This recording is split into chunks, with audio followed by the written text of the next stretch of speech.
Sahabat rohani dimanapun Anda berada. Di sini saya Biku Damasubu, Mahatera. Akhirnya dapat juga memenuhi harapan dari Ki Ananda yang berulang-ulang Mbok Bante Damasubu memberikan sesuatu untuk kami semuanya. Nah, sekarang memberi apa? Yang diberi semuanya sudah pada punya. Tapi nampaknya Ki Ananda ini tidak berhenti-berhentinya mengulang-ulang agar Bante Damasubu ikut urun rembuk. Baiklah, sebetulnya apa yang Ki Ananda sulitkan itu ketika akan menilai seseorang. Dan itu memang tidak mudah untuk dilakukan. Tidak hanya Ki Ananda. Hampir semua orang akan merasa sulit ketika harus menilai seseorang. Memang nilai itu mudah. Kasih saja angka berapa banyak atau berapa besar angka itu. Tapi meskipun nilai itu mudah, tapi jangan mudah menilai seseorang. Tapi saya menjadi ingat, dahulu guru sejarah saya mengatakan seseorang itu bisa dikatakan baik atau tidak baik, nanti akan kelihatan pada hari kematiannya. Pada saat hari kematian itulah bisa menjadi penilaian terhadap seseorang baik atau tidak baik. Artinya, jika seseorang itu pada hari kematiannya banyak yang menaruh perhatian, penghormatan, merasa kehilangan, artinya orang itu mempunyai kandungan nilai baik dalam kehidupannya. Tapi sebaliknya kalau hari kematiannya itu tidak ada yang memberi perhatian, tidak ada yang memberi penghormatan, bahkan malah ngumpat-ngumpat, syukur sekarang sudah mati. Wah, itu artinya kan dalam kehidupannya tidak mempunyai kandungan nilai kebaikan. Nah, tetapi guru saya ilmu sosial kemanusiaan juga mengatakan, lah kalau menilai seseorang baik atau tidak baik, menunggu nanti pada hari kematiannya kan terlalu lama. Ya kalau orangnya itu cepat mati, lah kalau nggak mati-mati bagaimana? Karena itulah guru ahli sosial kemanusiaan mengatakan, seseorang bisa dinilai baik atau tidak baik, ya selama dalam kehidupannya. Bagaimana dalam kehidupannya itu bergaul dengan lingkungan. Dia sok akrab dengan lingkungan. Atau dia mempunyai perhatian kepada lingkungan. Atau dia sering membagi-bagi kebahagiaan kepada lingkungan. Hal-hal yang dilakukan selama hidupnya itu baik atau tidak baik untuk lingkungan. Itulah bisa dijadikan alat penilaian terhadap seseorang. Tapi guru filsafat saya juga mengatakan, kalau orangnya dinilai pada masa kehidupan, bagaimana nanti masa kematian? Memang ketika masih hidup banyak orang yang memuja-muja, memuji-muji, bahkan dengan segala cara memberikan penghormatan kepadanya. Tetapi begitu meninggal, banyak orang yang membuat syukuran atas kematiannya. Bahkan ada orang yang datang ke pemakamannya itu. Dia ngumpat-ngumpat di kuburnya. Bahkan batu nisannya ditendang-tendang. Nah, sekarang engkau mau bilang apa? Sudah terbujur seperti ini. Dulu ketika engkau masih hidup sombongnya bukan main. Malah nisannya ditendang-tendang pakai kaki. Nah, jadi sangat tidak seimbang. Dipuji-puji ketika masih dalam kehidupan. Tapi dihina-hina setelah kematian. Ini kan tidak cukup penilaian terhadap seseorang. Yang satu menilai seseorang nunggu ketika hari kematiannya.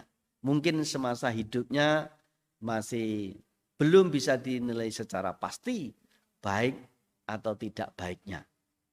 Nah, sebaliknya sepenuhnya dinilai pada masa hidupnya. Itulah sebabnya ada beberapa tokoh dunia yang ketika akan dibuatkan buku biografi atau buku tentang dirinya, banyak yang beralasan, tunggu nanti kalau saya sudah mati. Tapi ada yang sebaliknya justru ketika masih hidup, dia tidak segan-segan mengeluarkan ongkos agar membuat berita tentang dirinya. Jadi ada dua pandangan yang kontra.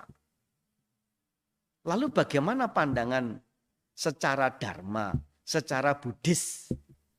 Kalau bahasa saya adalah melihat sesuatu dengan kacamata dharma, frame kesunyataan produk alam. Oh, kalau menurut saya menilai seseorang gunakan dengan kacamata dharma, frame kacamata dharma, frame kesunyataan produk alam. Seseorang bisa dinilai baik atau buruknya itu sepanjang kehidupannya hingga kematiannya.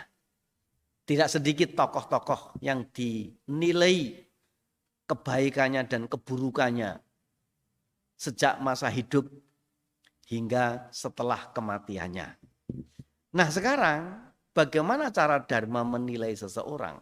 Dharma mempunyai alat ukur menilai kebaikan seseorang itu dengan sekurang-kurangnya melalui 3 media alat penilai. Apakah 3 media itu? Secara dharma dan menurut saya, satu, seseorang bisa dinilai secara miraga. Yang kedua, mirama. Dan yang ketiga, mirasa. Jangan ditambah sendiri jadi mie goreng, itu nggak bisa menjadi menilai. Bukan berarti kalau orang suka mie goreng ada apa. Tapi cukup dengan 3, miraga, mirama, mirasa. Apa itu miraga? Seseorang bisa dinilai secara ragawi.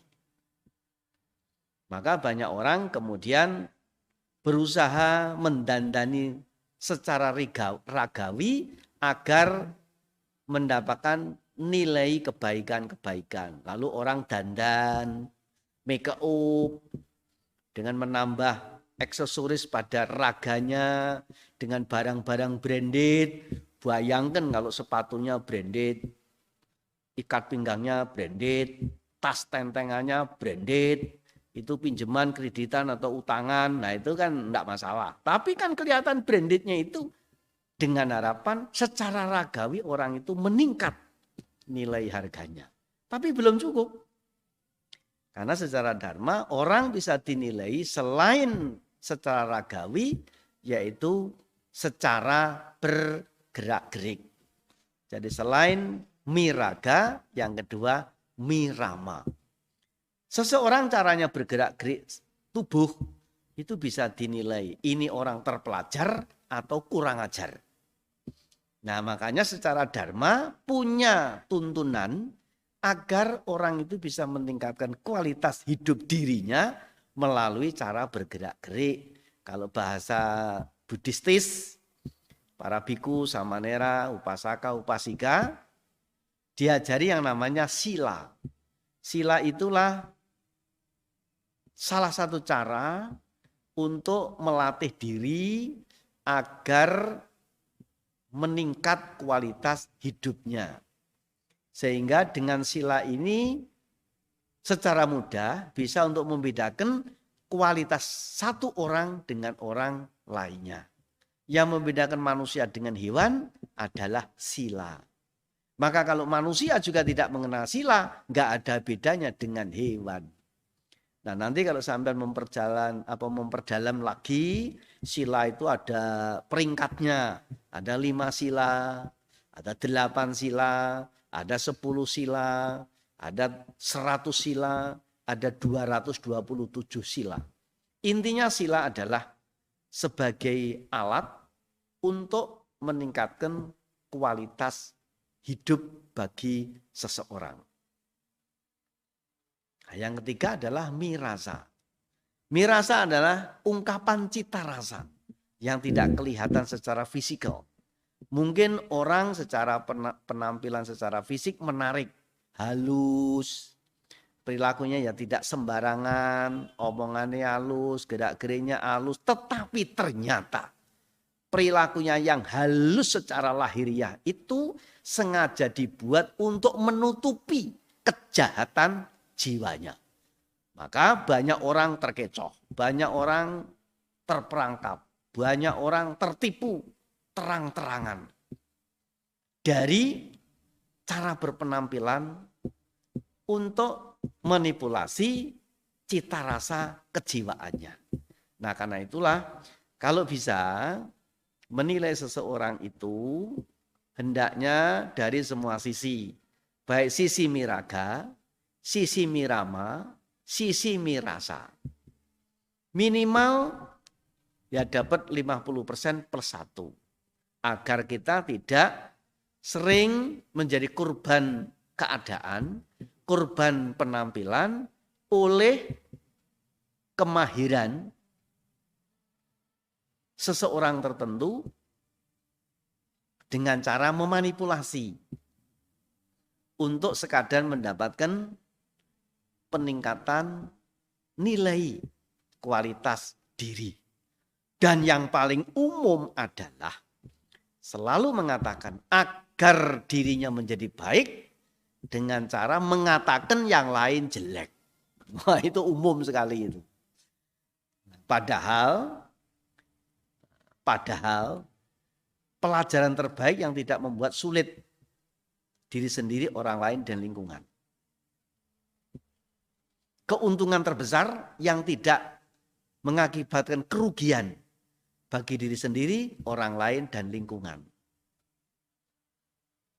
Karena itu, melalui miraga, mirama, dan mirasa, kalau kita lihat dengan kacamata dharma frame kesunyataan produk alam, akan bisa menjadi cara menilai seseorang sesungguhnya baik atau tidak baik sepanjang hidupnya hingga setelah kematiannya.